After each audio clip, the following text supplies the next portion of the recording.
반갑습니다. 우리 코스모 신소재 주주님들 그리고 유튜브 시청자 여러분들 강프로입니다. 자, 우리 코스모 신소재 같은 경우는 오늘 2%대 하락을 보여주고 있는데 자, 개별적인 이슈가 있어서 하락을 한 게 아니고 오늘 같은 경우는 삼성전자가 또 신고가를 뚫어주면서 반도체 섹터 내로 수급을 빨아들이는 수급 블랙홀 역할을 해 주었습니다.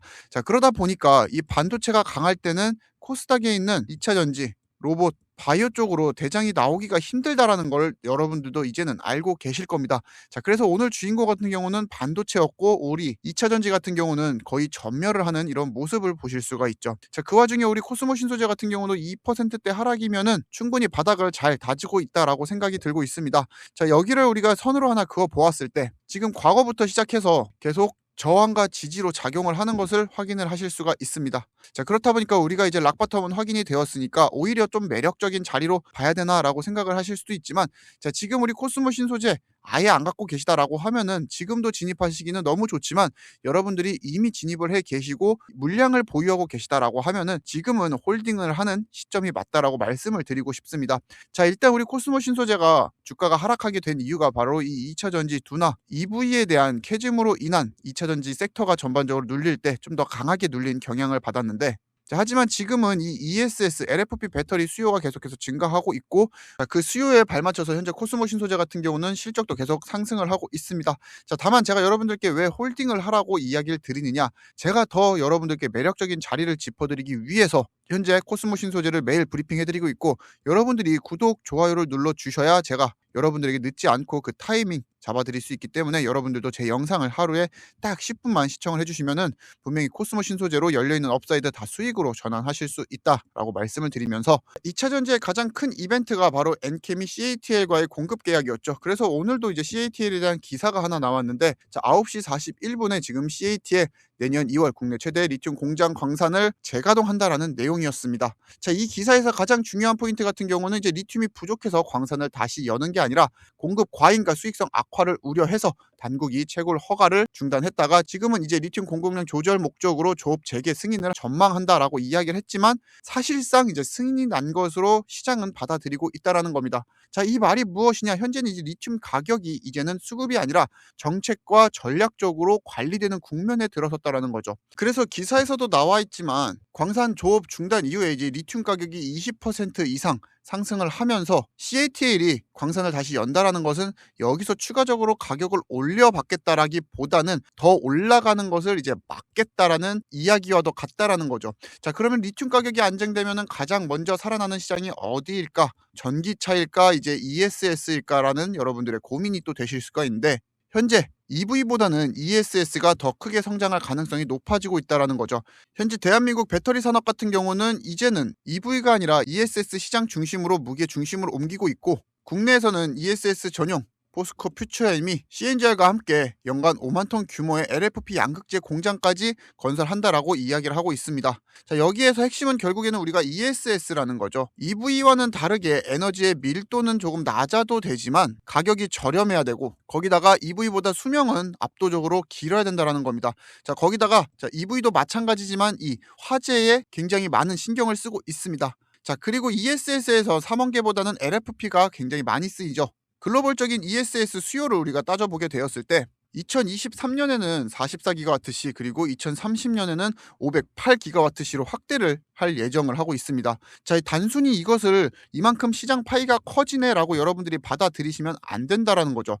여기서 우리는 코스모 신소재가 어떻게 개입이 될 거면서 주가가 언제 릴레이팅이 될지 이것을 또 고민을 해봐야 된다라는 겁니다. 자, 그래서 여러분들이 이런 고민 또 하기 귀찮으시잖아요. 또 코스모 신소재 기업 자체가 일면 뉴스에서 바로 등장을 하는 것이 아니다 보니까 이런 기사 속에서 내용들을 해석하고 우리 코스모 신소재가 과연 어느 타이밍에 상승을 할 것이고 우리가 어떻게 투자를 해야 되는지, 이러한 기사들 제가 해석하고 분석하고 여러분들께 알기 쉽게 계속 브리핑 해드리도록 하겠습니다.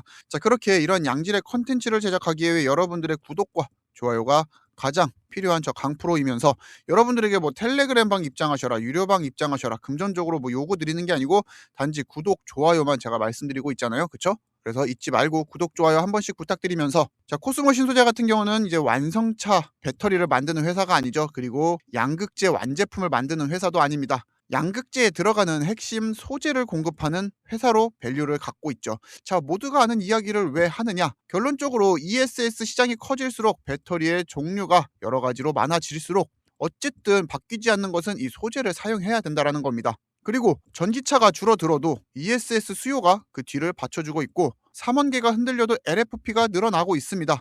이런 구조에서 가장 안정적으로 매출이 나오는 거는 이제 완성차보다 이런 중간 밸류에 있는, 허리 밸류에 있는 소재 회사들이라는 거죠. 자, 그리고 또 한 가지 중요한 포인트 같은 경우는 현재 이 ESS 같은 경우는 국가 전력망 데이터 센터와 재생에너지와 연결이 될 수밖에 없다라는 겁니다. 자, 그러다 보니까 우리가 가장 예민하게 반응할 수밖에 없는 이 단가보다는 얼마나 안정적으로 납품을 할 수 있는 능력이 있는지를 먼저 살펴본다라는 거죠. 자, 그래서 ESS형 배터리 같은 경우는 한번 채택이 되면은 공급사가 쉽게 바뀌지 않는 경우가 바로 여기에 있다라는 겁니다. 자, 이 말 같은 경우는 소재 단계에서 검증만 된 업체라고 하면은 이 업계에서 살아남을 확률이 높다라는 거죠. 그리고 코스모 신소재 같은 경우는 이미 국내 대형 배터리 업체들과 오랫동안 거래를 유지해온 이유가 또 여기에 존재를 한다라는 겁니다.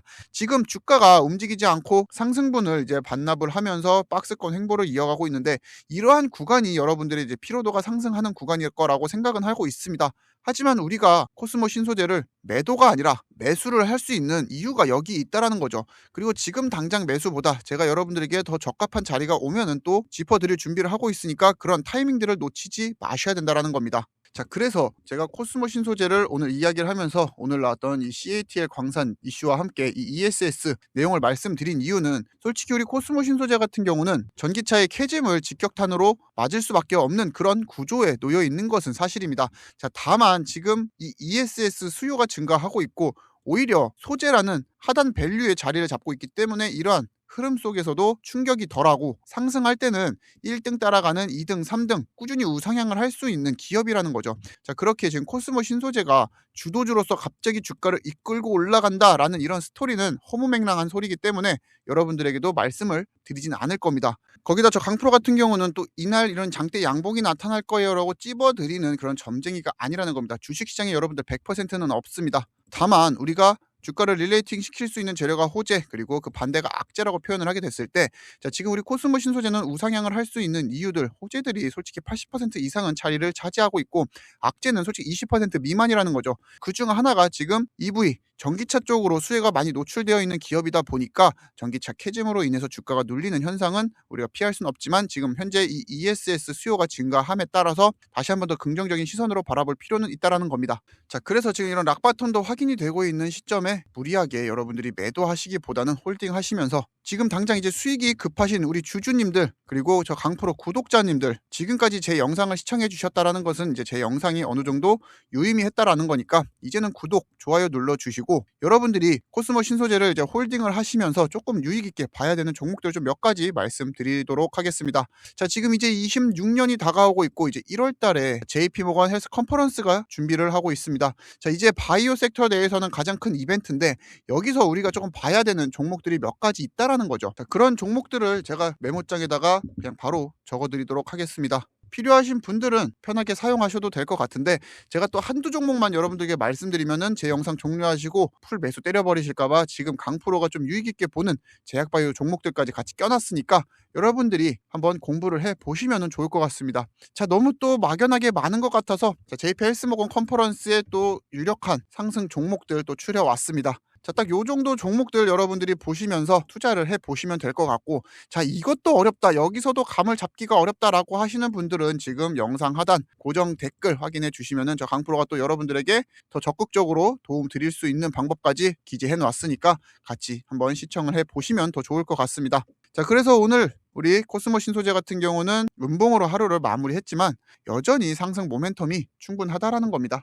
우리 코스모 신소재 특히나 이 실적들도 계속 우상향을 하고 있는 이런 모습 보여주고 있고, 영업 매출액이 이제 계속 증가를 해주는 모습을 이제는 이 주식시장에서도 긍정적으로 바라보고 있다라는 거죠. 그렇게 지금 이런 구간에서 여러분들이 매도보다는 홀딩 유지하시면서 저 강프로 영상 꾸준히 시청해 주시면은 제가 이런 식으로 수익 챙길 수 있는 여러 가지 방법들 계속 공유해 드리도록 하겠습니다. 자, 마지막으로 구독, 좋아요 한 번씩만 더 부탁드리고, 이제 내일 또 토요일인데 여러분들 오늘 하루도 고생하셨고, 저 강프로는 이만 물러나 보도록 하겠습니다. 감사합니다.